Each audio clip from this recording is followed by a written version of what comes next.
25 নং word BNP কর্তৃক আয়োজিত আমাদের এই সংক্ষিপ্ত সভা এবং কিছুক্ষণের মধ্যে আমাদের যে পথসভা 31 দফা উপলক্ষে যে পথসভা সেই পথসভা শুরু হবে।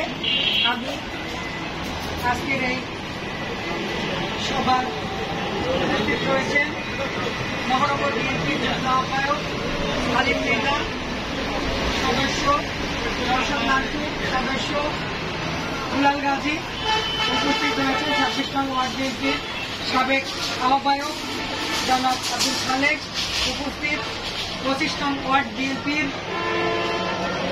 সাবেক আহ্বায়ক নুরুজ্জামান দোলন এবং আমাদের এই 25 নং ওয়ার্ড বিএনপির প্রস্তাবিত কমিটির বিভিন্ন পর্যায়ের কামাল, হানিফ সহ শফিক শফিক 24 নং ওয়ার্ড সহ বিভিন্ন পর্যায়ের নেতৃবৃন্দ সকলকে জানাচ্ছি আমাদের মহানগর বিএনপির পক্ষ থেকে সংগ্রামী শুভেচ্ছা ও অভিনন্দন। প্রিয় নেতৃবৃন্দ, আপনারা জানেন যে আমরা আজকে 5 তারিখের পর থেকে আমরা যে কাজগুলা করে যাচ্ছি, আমরা কোনো দখলবাজি বা কোনো বাসস্ট্যান্ড দখল, কোনো টেন্ডারবাজি এই সবে আমরা কোনো নেতা কর্মী কিন্তু নাই, তাই না?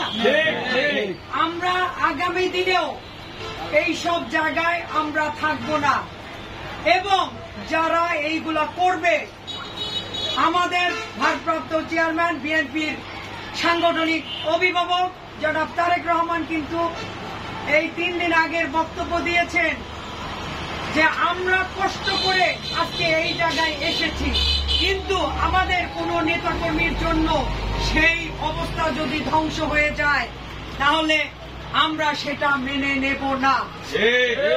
তাই আপনারাও নিজেরা নিজেদের উদ্যোগে এইসব যারা করবে তাদেরকে প্রতিহত করবেন।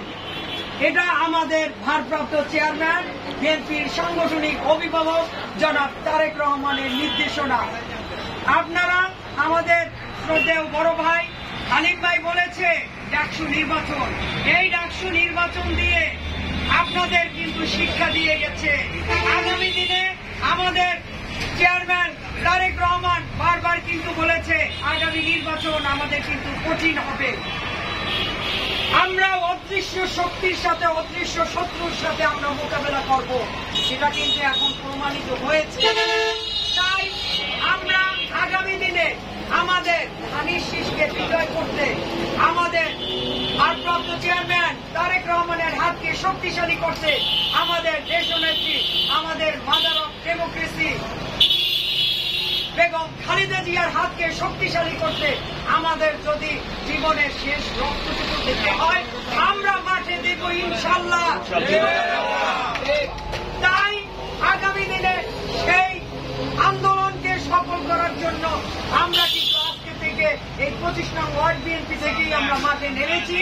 আমরা প্রতিদিন আমরা মাঠে কাজ করব, আমরা সাধারণ জনগণের পাশে যাব, সাধারণ মানুষের সাথে কথা বলবো, আমাদের যতটুকু ক্ষমতা আছে তাই নিয়ে তাদের পাশে দাঁড়াবো। যদি কোনো কেউ বিপদে পড়ে, যদি আমার সামর্থ্যে না থাকে, তারপরও আমরা তাদের পাশে জায়গায় দাঁড়িয়ে অন্তত সান্ত্বনা কিছু দেবো ইনশাআল্লাহ। আপনারা সবাই ঐক্যবদ্ধ থাকবেন, সবাই আগামী দিনে ধানের শীষকে বিজয় করবেন।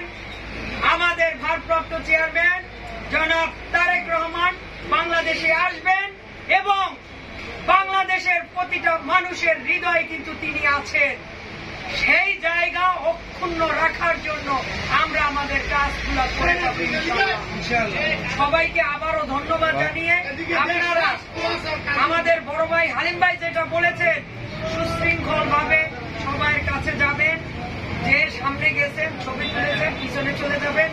আপনারা বেশি ডিসিপ্লিন নষ্ট করবেন না, ডিসিপ্লিন রক্ষা করে আপনারা প্রতিটা দোকানে দোকানে আমরা যাব, আমরা পথসভা যাতে সফল হয় সেই লক্ষ্যে আপনারা সবাই কাজ করবেন। সবাইকে আবারও ধন্যবাদ জানিয়ে আমি আমার বক্তব্য শেষ করছি। বাংলাদেশ জিন্দাবাদ, জাতীয়তাবাদী দল জিন্দাবাদ, জিন্দাবাদ। আগামীতে